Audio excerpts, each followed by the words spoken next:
哈萨克政局巨变，俄罗斯派军队快进快撤，为什么最后否认出现颜色革命？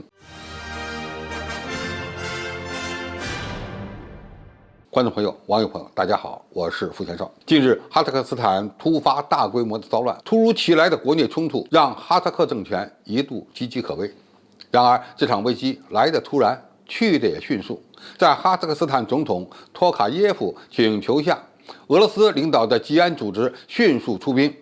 上合组织呢也明确表态愿意提供帮助。当然，上合组织没有机会出手，而吉安组织派出的维和兵力现在呢已经在开始安排撤军了，尤其是俄罗斯。哈萨克斯坦的这场危机一度被认为是颜色革命，出现的一些情况呢都是大家所熟悉的某些手法。美国即使不想背黑锅，他也得背。但是关键因素是，哈萨克斯坦有两个强大的邻国，他们都不容邻居变天。俄罗斯在吉安组织的机制下迅速派兵，也就成了稳定局面的一个关键。普京强调，绝不允许在中亚地区出现又一个乌克兰或者是格鲁吉亚。很多人认为，美国发动这场颜色革命，不仅仅是要在中亚培植一个亲美政权，更重要的可能是要破坏“一带一路”的战略，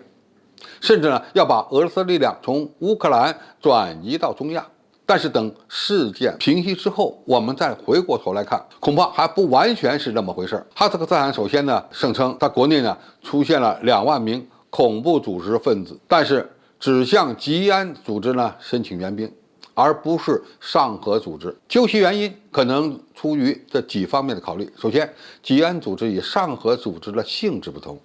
前者可以在情况不明时帮助哈萨克斯坦维持国内的秩序，就是针对颜色革命的这种情况。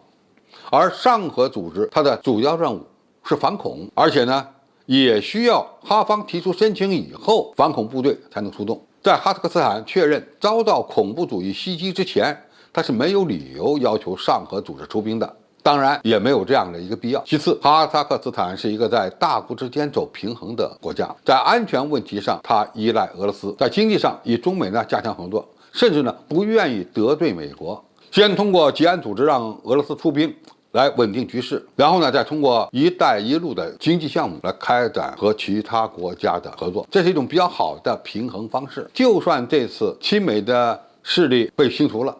那么从哈萨克斯坦自身安全的角度来看，它也会在大国之间走一条平衡路线。最后，哈萨克斯坦内部对是否出现了颜色革命并没有统一的意见。2022年1月8日，哈萨克斯坦驻俄罗斯大使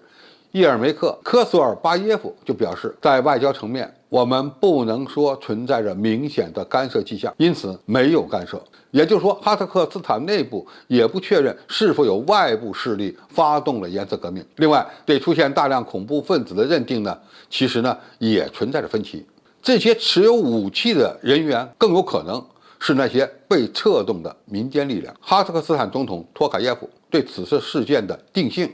也很明确，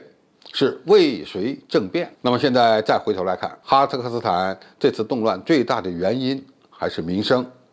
然而被某些政治力量所利用，当然也包括外部的政治力量。在这种情况下，哈政府又利用了吉安组织的出兵来完成了内部的夺权。